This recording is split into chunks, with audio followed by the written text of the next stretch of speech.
थोडा वेळ मी तिच्या हालचालीची वाट पाहत होतो, पण असं वाटत होतं की ती गाढ झोपेत आहे. त्यानंतर माझ्यामध्ये अजून हिंमत आली. तिने अंगावर चादर घातली होती, पण मी चादरवरूनच हात ठेवून होतो. जवळजवळ 15 मिनिटे मी असाच चादरवरून हात ठेवून होतो, पण तिने काही रेकॉर्ड दिला नाही. खोलीत एकतर खूप अंधार होता आणि बाहेर मुसळधार पावसाचा आवाज येत होता. आता माझ्यामध्ये आणखी हिंमत आली आणि मी थोडा अजून पुढे सरकलो. आता तिच्या आणि माझ्यामधील अंतर खूप कमी झालं होतं, पण जसा मी माझा हात तिच्या चादरच्या आत नेला तसा तिने लगेच माझा हात पकडला आणि अशा ठिकाणी ठेवला की मी स्वतःला रोखू शकलो नाही. 12वीची परीक्षा संपल्यानंतर मी पूर्णपणे रिकामा होतो. मला फक्त आराम आणि फिरायचं होतं, पण मला मोकळं पाहून घरच्यांना सगळी कामे माझ्याकडून करून घेण्याची आठवण यायची.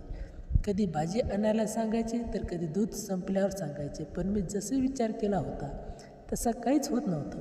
या रिकाम्या वेळेत मला काहीतरी मजा करायची होती आणि हा सगळा वेळ काढणं खूप कठीण जात होतं. मित्रासोबत बाहेर जाण्याचा प्लॅन केला, पण प्रत्येकाच्या काही ना काही अडचणीमुळे तो रद्द व्हायचा.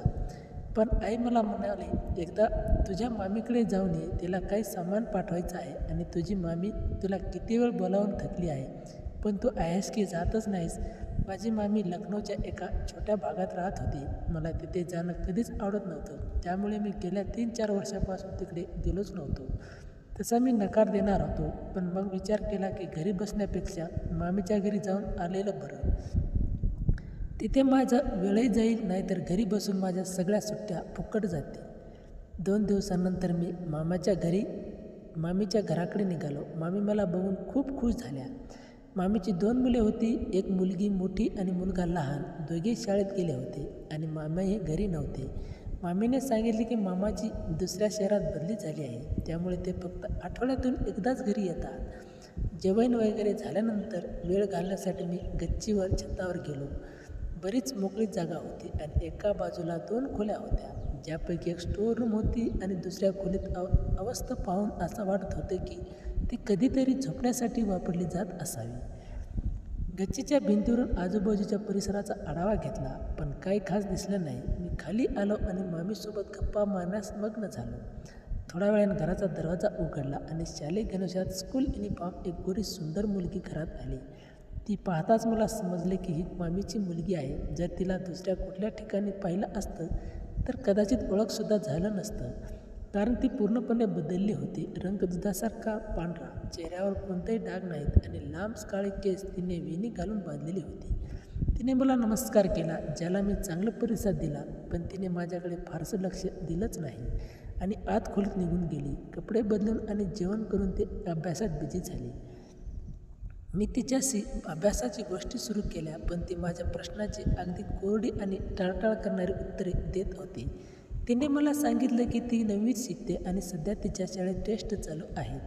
मी मामी आणि तिच्या मुलासोबत गप्पा मारत होतो, पण माझे विचार सतत त्या मुलीकडे जात होते. ती मला जेवढं दुर्लक्ष करत होती तेवढंच मला तिच्या जवळ जावंसं वाटत होतं. माझ्या मनात तिच्याबद्दल कोणताही चुकीचा विचार नव्हता, पण मला हवं होतं की तिने माझ्याशी बोलावं. पण ती आपल्या अभ्यासात मग्न होती आणि असं दाखवत होती की जणू मी तिच्या अस्तित्वातच नाही. रात्री आम्ही सगळे गच्चीवर झोपलो. माझ्यासाठी मामीने एका बाजूला पलंगावर बिस्तर अंथरून दिला होता. ती मामीच्या जवळ झोपली होती. सगळे झोपी गेले होते, पण मी फक्त तिच्याचबद्दल विचार करत होतो. घरून तर मी फक्त 2 दिवस राहायचा विचार करून आलो होतो, पण आता तिच्यामुळे तिथून निघायला माझं बिलकुल मन नव्हतं. सकाळी मामीने उठल्यावरून डोळे उघडले तेव्हा सर्वात आधी मी तिलाच शोधलं, पण तोपर्यंत ती शाळेत निघून गेली होती. संपूर्ण दिवस ती कधी परत येईल याची वाट पाहण्यात गेलं, पण आल्यावर त्याची तीच जुनी रुटीन चालू झाली. दुसऱ्या दिवशी मी मामीच्या मुलासोबत, ज्याचं नाव करण होतं, बाजारात गेलो. मी तिच्यासाठी एक चॉकलेट खरेदी केलं आणि घरी येऊन तिला दिलं, पण तिने ते चॉकलेट घेण्यास स्पष्ट नकार दिलं आणि म्हणाली, मला चॉकलेट आवडत नाही, असं म्हणून ती पुन्हा अभ्यासात मग्न झाली. ती माझ्याशी जितकं अज्ञातसारखं वागत होती तितकंच माझी तिच्याबद्दल ओढ चालली होती. त्या रात्रीसुद्धा आम्ही सगळे गच्चीवर झोपलो होतो. अचानक पाऊस सुरू झाला आणि मामीने मला सांगितलं, आत खोलीत जाऊन झोप.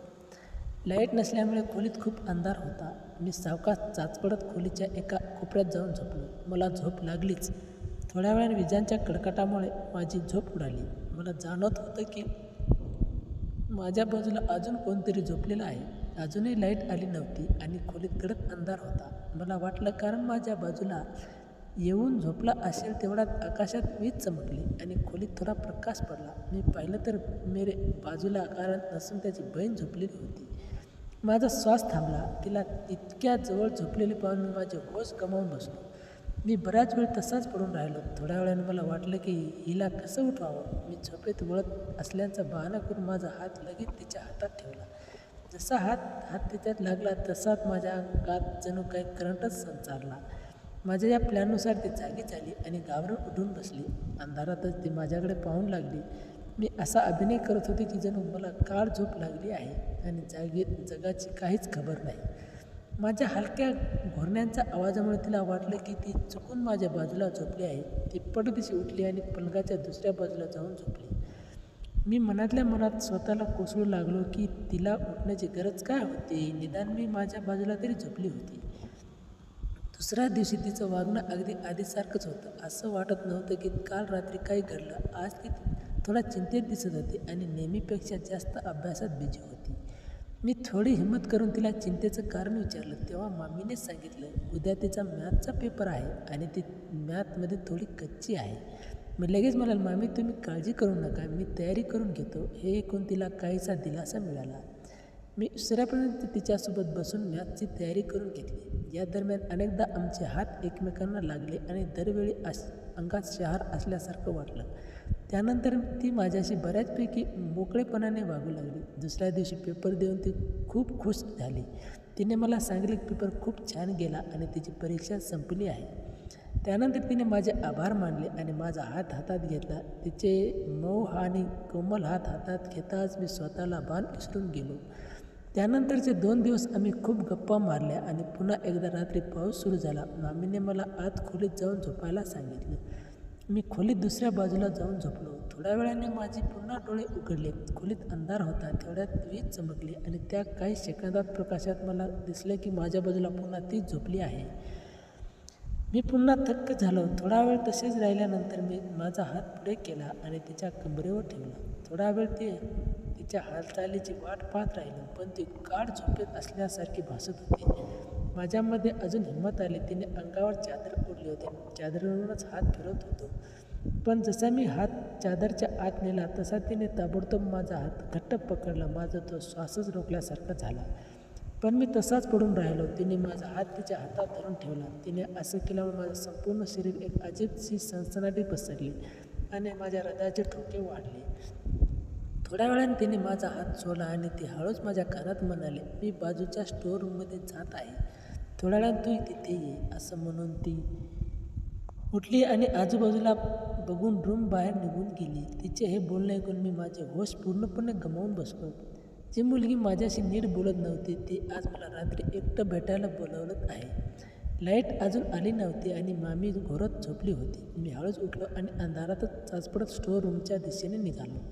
जसा मी स्टोअर रूममध्ये गेलो तशी तिने मला मिठी मारली. ती दारामागून माझी आतुरतेने वाट पाहत होती. तिने तिच्या आपल्या प्रेमाची कबुली दिली. गेल्या काही दिवसात आमचे एकमेकावर खूप प्रेम जडले होते, पण जेव्हा मी माझ्या घरी परत जाण्याची वेळ आली तेव्हा तिच्या डोळ्यात अश्रू होते.